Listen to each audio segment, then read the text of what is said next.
Bagaimana cara merencanakan liburan keluarga tanpa pinjol atau utang meski penghasilan terbatas? Liburan itu supaya kita tidak terjerat pinjol, paylater, kartu kredit, supaya pulang liburan nggak pusing. Nah, berarti kita harus punya kecukupan likuiditas, kecukupan dana kita sendiri. Strata atau tingkat kebutuhan ini kan kebutuhan yang mewah sebenarnya ya. Orang harus selesai dulu sandang pangannya, kebutuhan pokok dasarnya, baru liburan. Tapi kalau soal liburan itu kelihatan sekali kalau memang mengajukan pinjaman itu kok memaksakan diri. Yuda, ini kan sekarang lagi ada fenomena orang liburan pakai paylater atau pinjol. Nah, menurut lu gimana? Wah, kurang bagus sih itu, Kak. Karena lebih baik kalau mau jalan-jalan itu usaha sendiri, nabung. Oke, Zaners, di tengah kondisi ekonomi yang lagi berat, muncul fenomena menarik di musim liburan. Tempat wisata penuh, tiket perjalanan dan liburan sold out. Pertanyaannya, uangnya dari mana? Buat sebagian orang, jawabannya bukan tabungan, tapi pinjaman atau paylater. Berhutang untuk liburan.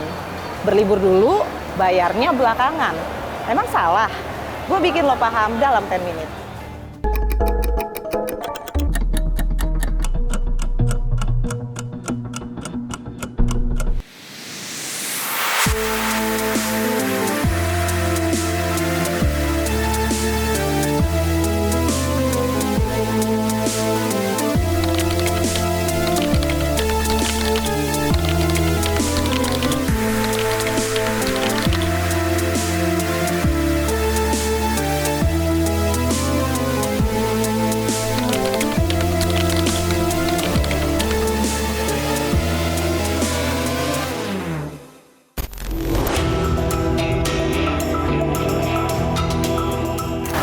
Apa pendapat lu soal orang yang liburan tapi dananya dari paylater atau pinjol? Ya kalau bisa nggak usah pakai pinjol ya, karena senangnya tuh cuma di awal doang. Jadi nanti kita tuh ke depannya bakal mikirin kayak buat ngeganti uang pinjol ini. Kadang kalau orang kayak gitu sih biasanya pengen senangnya doang ya. Jadi nanti pas waktu dia mau bayar tuh bingung sendiri. Liburannya nggak tenang ya? Iya. Nah, kalau menurut lu gimana? Berhutang demi berlibur?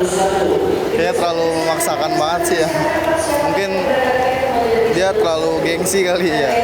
Jadi memaksakan banget mau liburan, pinjol dulu. Kalau liburan akhir tahun kayak gini biasanya budgetnya tuh dari mana? Budgetnya itu dari tabungan. Dari tabungan. Ini satu keluarga besar ya? Iya. Untuk satu keluarga besar nih nabungnya berapa lama untuk liburan? Nggak nentu sih. Iya. Oke, nah terakhir ini kan lagi ada fenomena orang liburan tapi uangnya paylater atau pinjaman. Nah, menurut Mbak Rizka sendiri gimana? Kalau aku sendiri sih takut ya, karena nggak pernah kayak gitu. Mbak Evi, sorry nih, kalau boleh nanya untuk budget liburan akhir tahun ini hasil dari tabungan atau gimana? Alhamdulillah tabungan. Tabungan. Berapa lama nabungnya? Ya paling cuma dikit-dikit, tidak udah lama sih. Cuman emang ngumpulin dikit-dikit aja. Emang direncanakan untuk tahun baru ya? Oke, menabung untuk liburan itu mengurangi budget yang lain nggak sih? Atau memang udah disisihkan khusus untuk liburan nggak? Jadi nggak mengurangi budget konsumsi dan lain sebagainya? Alhamdulillah enggak, cuman nyisain buat uang belanja aja. Oke, jadi ini dari sisa uang belanja? Jadi sisa uang belanja disisain dikit-dikit aja. Oke, berapa banyak nih yang liburan? 3 orang, saya sama anak-anak aja. Sama suami juga? Suami di rumah aja lah. Oh, sama anak-anak aja. Oke, makasih. Selamat sampai tujuan ya.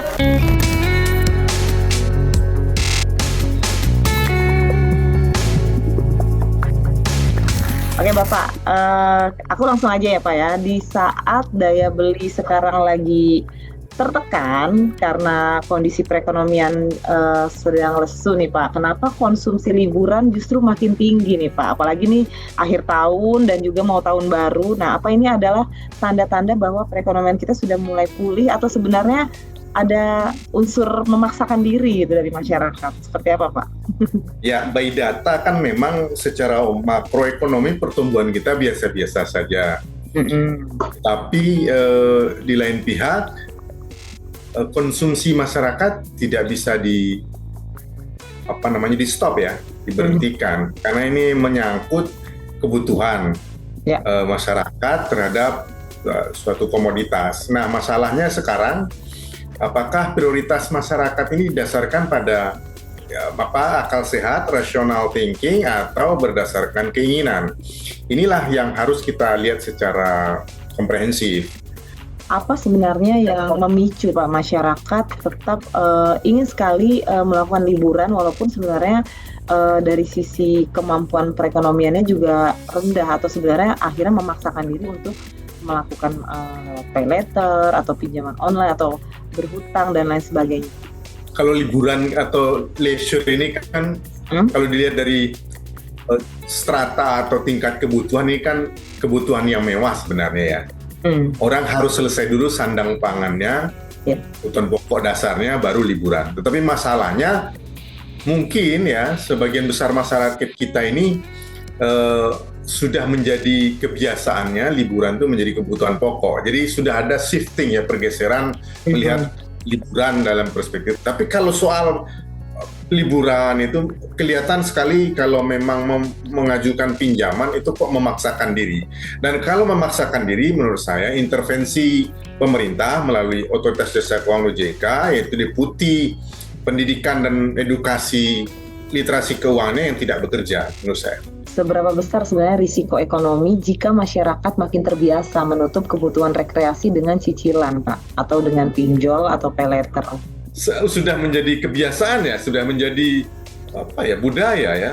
Ya mungkin hanya sebagian kecil yang kemudian tidak menggunakan kartu kredit yang ditawarkan oleh perbankan ya, untuk sebagian menjadikan budaya berutang ini ya, atau setidaknya menunda pembayaran tunai ini adalah di-drive oleh sebuah kebiasaan, kebudayaan, sistem yang berasal dari interaksi perekonomian. Nah, ini yang harus kita perbaiki. Secara pribadi, ya yang tidak butuh kartu kredit untuk utang ya jangan berutang lah kan gitu. Kalaupun berutang, sesuaikan dengan kapasitas penghasilan. Nah, dari pihak perbankan pun ya terkait dengan banyaknya itu Mbak ya, tagihan kredit macet, kartu kredit atau kredit macet pinjol, itu juga jangan menawar-nawarkan dong. Kan belum tentu orang semua punya kebutuhan, tapi ketika ditawarkan dan dengan di make up orang terpaksa misalnya di approve kartu kreditnya, ya tidak bisa disalahkan pemilik kartu kredit, yang menawarkan juga ikut salah dong kan gitu. Tidak bisa hanya misalnya disalahkan masyarakat yang butuh liburan dengan gunakan pinjol dan pay later.